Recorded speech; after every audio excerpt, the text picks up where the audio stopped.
मुझे इस बात का संतोष है कि जब हमने अपना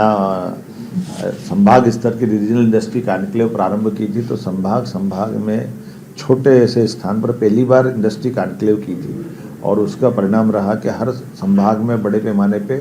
औद्योगिकरण के लिए लोगों में रुझान पैदा हुआ, नई नई इंडस्ट्रियों के एमओयू हुए, नए प्रकार से कामों के बारे में बात हुई और उसका परिणाम हमने देखा। लेकिन मुझे इस बात का संतोष है कि उस अभियान को हम रोके नहीं। जीआईएस के माध्यम से यशस्वी प्रधानमंत्री ने जो हमको आशीर्वाद दिया, माननीय गृह मंत्री जी ने समापन किया और 30 लाख करोड़ से ज़्यादा के एमओयू हुए। अब हमारा फ़र्ज है कि हम अपने सभी एमओयू के आधार पर संभाग में जिन जिन इंडस्ट्रियों के प्रस्ताव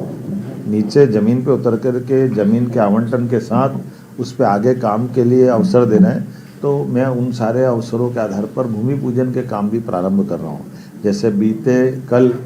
अर्थात 21 तारीख को मैं ग्वालियर के अंदर भिंड जिले में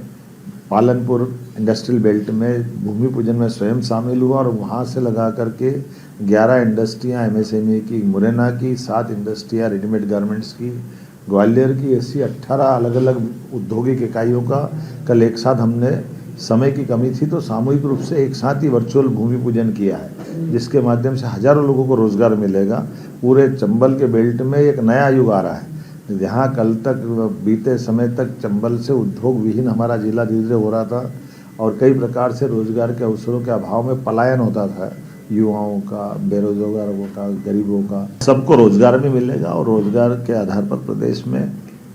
चंबल के सभी जिले भी समृद्ध होंगे। अब 25 तारीख को उज्जैन संभाग के अंदर हम बहुत सारी इंडस्ट्री को भूमि पूजन कर रहे हैं, अर्थात इस संभाग में हम ये क्रम चालू कर रहे हैं। जिन जिन स्थानों पर हमने अपने इंडस्ट्रियों को औद्योगिकरण के लिए ज़मीन का आवंटन किया है, उनकी प्रक्रिया पूरी होती जा रही है और ये पूरे साल चलने वाला है। लगभग 8 महीने आगे तक हर महीने हमारी उद्योग और रोजगार वर्ष हमने घोषित किया है, तो इस क्रम को लगातार जारी रखेंगे। पूरे प्रदेश के अंदर जितने के एमओयू हुए हैं, अधिकांश जमीन धरातल पे उतरे, हम इस दिशा में काम कर रहे हैं।